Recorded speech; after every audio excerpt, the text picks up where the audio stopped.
For more on what we can expect tonight, I'm joined now by Ben Feller. He's a former White House correspondent for the Associated Press news agency. He's now a media strategist at the consulting firm Mercury. We're also lucky to be joined by Linda Yu. She's the BBC's chief business correspondent. Welcome, both of you, to President Obama's fifth State of the Union. He's actually, of course, going into his sixth year as president. Ben, it's his fifth State of the Union. Are we expecting this to be a big, lofty, Obama-style speech full of grand ambitions? Absolutely not. This is not the audacity of hope anymore. What strikes me heading into this speech is the fact that the president is going to speak to the American Congress, but he's actually going to say, I'm going to go around the American Congress.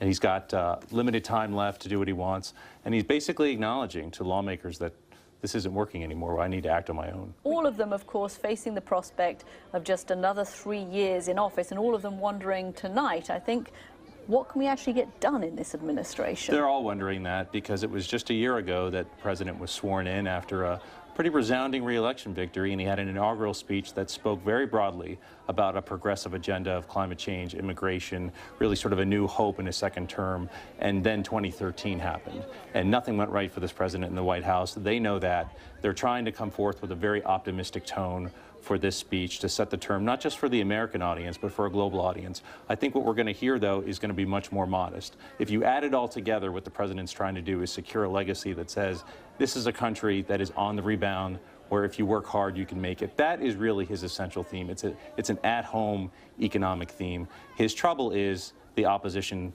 on the Hill is as strong as ever. The challenge for him in particular in this speech, I think, is the context that he faces. His approval rating is under 50%. Two-thirds of the country think that the country's on the wrong track. Most people think the economy is not going well, despite the improvement that Linda talked about. But the real problem for him is that now more people than not don't trust him. More people than not don't think that he is a competent leader. Don't think that he views problems the way they view problems.